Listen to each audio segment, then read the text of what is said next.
Hello YouTube, Asuma here with another episode of my Hermitcraft LP. So right now I'm in the Nether at Generic B's Netherwart farm, and I'm waiting for these to grow so I can slowly expand it. And the reason why is because I've been focusing on making potions a lot lately.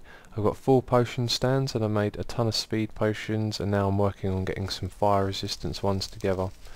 So I have some plans actually to make a Netherwart farm that I don't think anyone's made one of a similar design before, but I'm not going to be doing that this episode, but I will get round to it soon.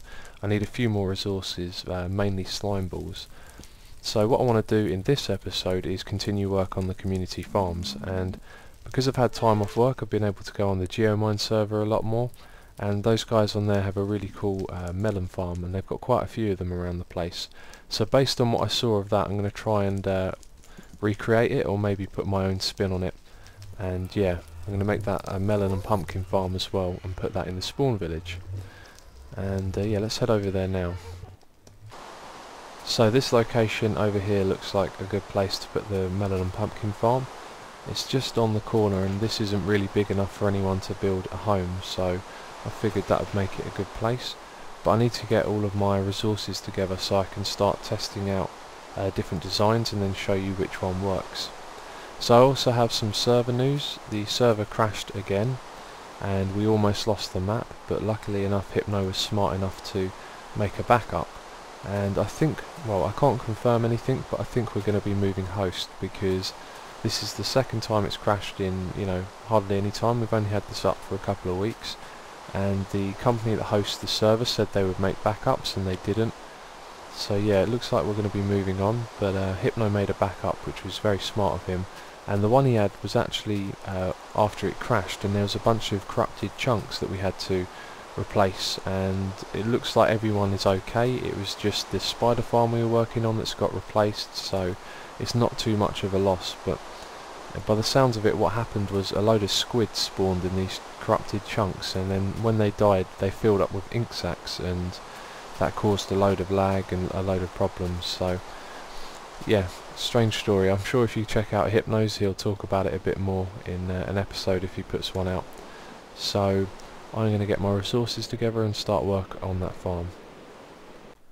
Here is the concept of the farm, and I haven't tested this yet. I thought we could do that together. So here is how it works. We have a ring of blocks, and we're going to have the melon seeds in each corner, and then the melons are going to grow on these blocks here. And because we have 4 seeds, it means that over time 4 melon blocks can grow each and every time. So let's say that our melon blocks have grown, then we can hit this lever down here and it will unpower these blocks, which will then power the ones above, power the redstone wire, and activate all 4 pistons. So I should have used a button for that really. So I picked some melons up, but as you can see it's going to be a lossy farm. Some are going to land around here, so we won't make it too big, so there's loads of entities lying around for 5 minutes. But the fact that it's lossless to me isn't too much of a problem, as long as it's not too lossy. Anyway, so all the melons are going to fall down and we can stack this design up into the sky. Now there's one problem with it, and this is what I'm really testing here, is that the soil isn't going to stay hydrated. Now what I'm thinking we can do is place water like this. Oh, there we go. Didn't quite set that out right, did I? Let's just sort that out.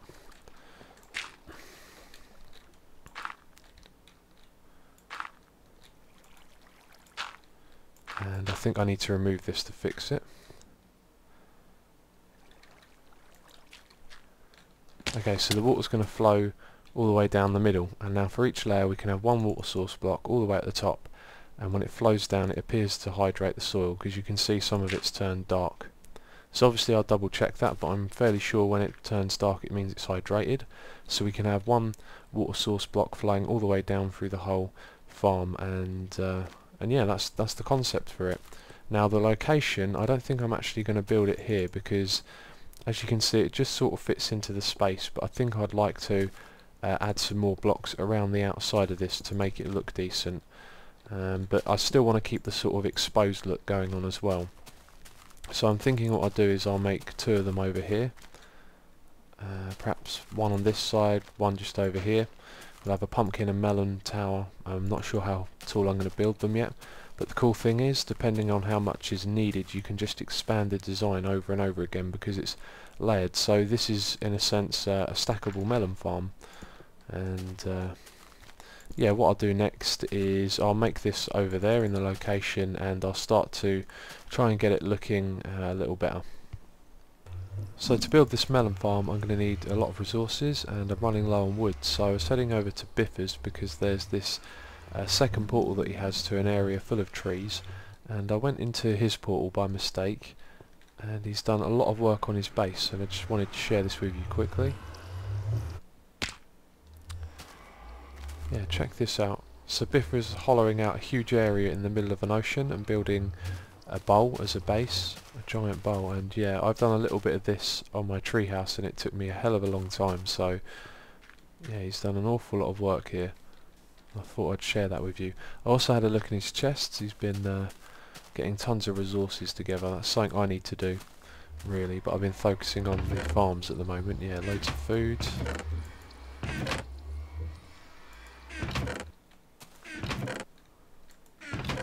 There you go, look at all that iron. Lots and lots of goodies there. Anyway, I'm going to head over to the area with all the trees, get loads of wood, and then start building the melon farm. As I'm starting to build this, I've realised there's a couple of things I've overlooked straight away. I think I already touched on the fact that the redstone wiring in the corner might need something different to make it work, and the other thing is that we need to plant seeds on these blocks, and there's a block directly above it, and I don't know if they're like wheat and they won't grow without a block above, but I guess the only way we can find out is by testing. And the other thing is that they're going to need a light source, and I'm not really sure where I'd be able to put them, but as I do the redstone wiring I'm sure there'll be a couple of places where I can put a torch and yeah, and provide this with light. There we go, some of the melon seeds are growing, so I'd say that's pretty conclusive that it'll be okay to build it like this. So now we can move on to the redstone wiring, and I've already got a solution for our problem. This was the original wiring that I used in the test example, and if we have a look at the pistons we can see that these two are retracted, and then when I turn it on only one of them extends, and this will happen for every other piston, so we can't use that, and I've got a solution. As I said, if we have a look here, all of these pistons are retracted, and then we change it and now they're all extended. So I'll build a little bit more, and that way I can show you how this works. But every layer is the same. We have one of these blocks either side will just have a torch on it, and then we power, well, when it's on it will power the block above it, and that has two torches which control the pistons, and they're either side. And then we've got two blocks on them, and it's the same thing that we just started below. But yeah, torch on the side of that block, and then you just keep doing the same thing all the way up, and that way you can control all of the pistons at once. And this will cause a little bit of lag, so what I'll probably do is put both of them on a timer, and then it will activate one row and it will set off the pistons on one side, and then it will activate the one on the other after they're done, and that's just to reduce lag. So there you go, you can see they're closed and now they're open all the way up to the top. So with all this redstone wiring, I was looking for a place to put the torch and there didn't appear to be one, and then I realised after I tried something out that there's space on this side because we've only got redstone wire in two of the corners. Anyway, what I did was remove the fence post that I've put between each of the pistons, and I put a torch here, and as you can see it brightens up all of the blocks. So if we put a block here as well, you can see that the light still travels, and I think that's because we have these pistons and they technically count as being transparent blocks, and that might not be the case when they're retracted actually, so that's something to test. Right, all the pistons have retracted, and now I think they count as solid blocks. So the light is escaping out of this bit, and didn't notice much change there. No, I think it still counts. Anyway, after that I realised obviously that we have the space over this side. So now really I've got to think about aesthetics and what materials I want to use. I originally wanted to use a lot of fence posts, and I still think I do, but I don't like how they rest in between each of these pistons. It doesn't really add much to it. So I'm going to start thinking about what materials I want to use, how I'm going to shape this thing, and hopefully I'll come up with something that looks decent. Okay, I've got something that I think is starting to come together quite well now. I really like the back of the texture of the piston, and I thought it'd be nice to have them in a column going all the way up. Now we couldn't put any more pistons in there because they'd push the dirt around and mess up the whole farm, so the closest thing we could get to that was a furnace, and now we have that column like that. And that's on all four sides. I've done that, and then where we've got the redstone wiring here, I've started to use dark wooden planks. And I've only placed a few of the redstone torches in so far, but I think it's going to look good. I'm probably going to leave it exposed and then have these sides where we put the lighting slightly bigger. So for the lighting, what I've been thinking of doing is placing torches like this. Where are they? Right, if we place it on this block here, it should jump over to the furnace. There you go. So I could do it like that and have them on the furnaces going all the way up on both sides as well, and that would provide enough light inside for the melons to grow and the melon seeds to grow as well. So yeah, what I'm going to do next is finish off the wiring on this side, put it in on the other side as well, and then we're left with the aesthetics to do on this side where we're putting our lighting. This is looking really good now, and we can actually use this side. If I just press the button at the bottom here, it's going to activate it going all the way up to the top. And I don't think we've got any melons that time. You can see some of them have caught on the edges. However, if we activate the pistons on that side, it should push them down, but I haven't wired that up yet.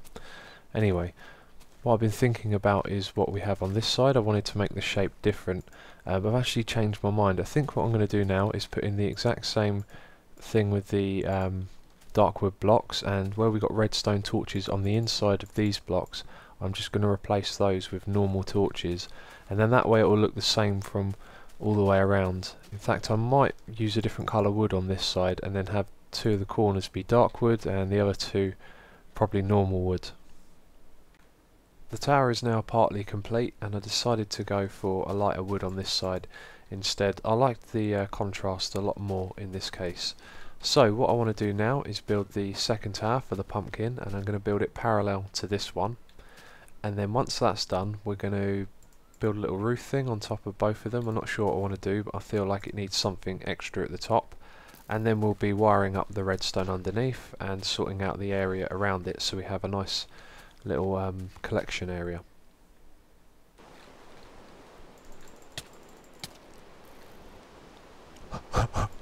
He could have died.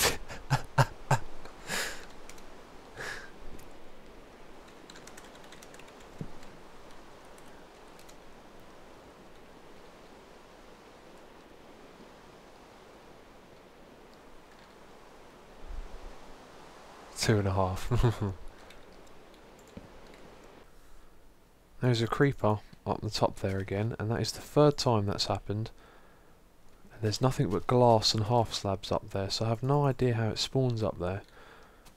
Let's see if we can shoot it down. There we go, we've got one hit. Not quite. Anyway, getting a bit distracted there, sorry.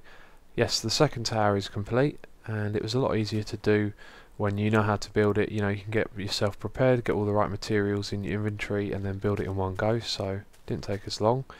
And now what I want to do is the area down below. That includes wiring up the redstone, and that's going to be quite simple as well. We're just going to create a button somewhere, and that's going to control one side. It's going to activate it, and then there's going to be a timer for the second side. So when all these pistons have finished extending and retracting, that's when the second side will go off, and that way we can reduce any potential lag. And while I'm doing that, I'm going to be making a little area down here to walk into, maybe part of a building. And yeah, there's a lot to design there, so I better get on with it. Okay, let's take a look. This isn't really coming along how I expected it to, but I really like what it's turning into at the moment. And I've actually redone this entrance to the mine shaft over here.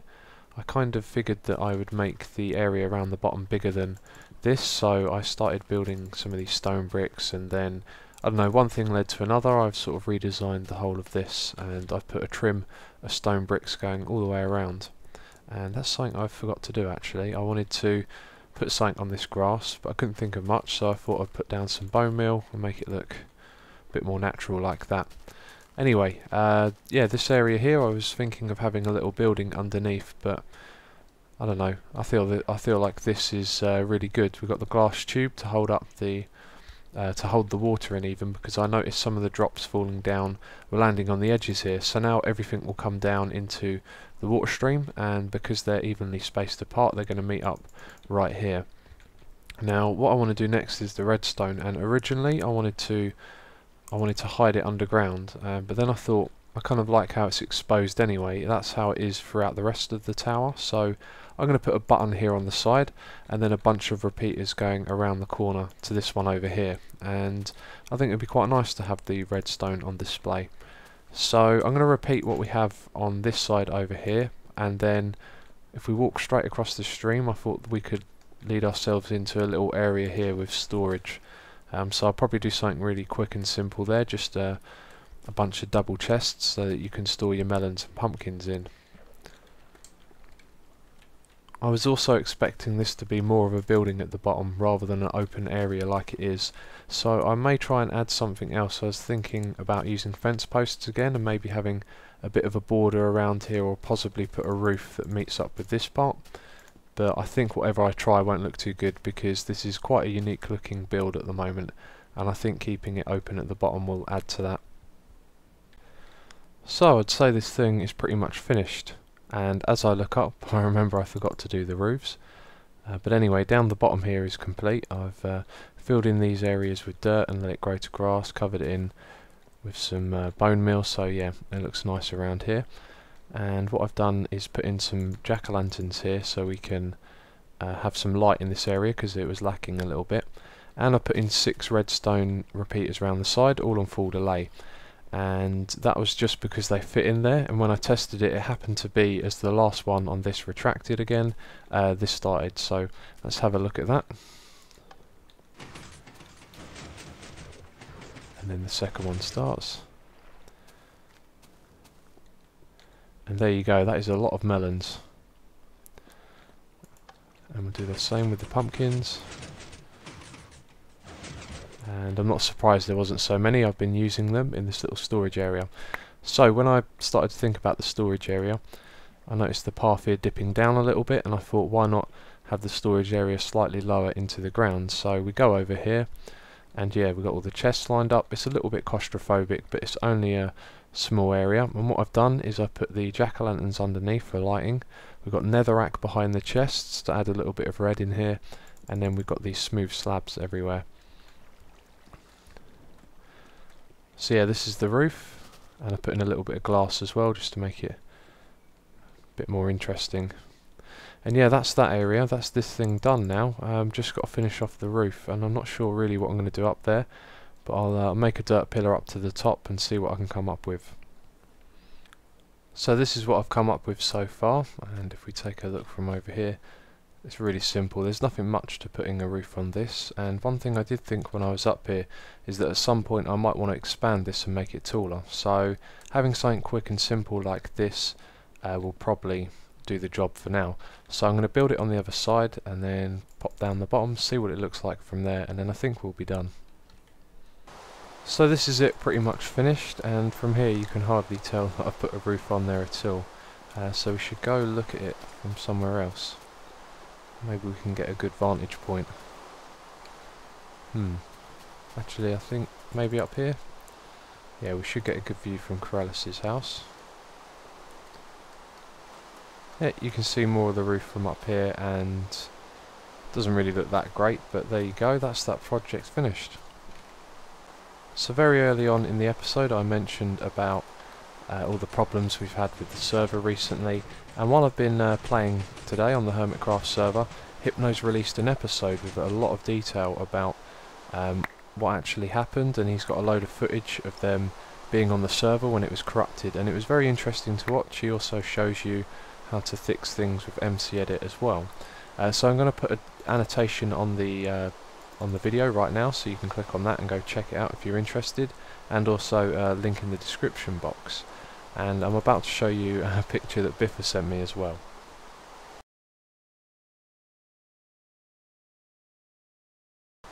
Yeah, that was pretty crazy. Tons and tons of squids. I have no idea what these people running the server are up to, but they really messed up there. So anyway, that's it for this episode, and thanks for watching. I'll catch you next time.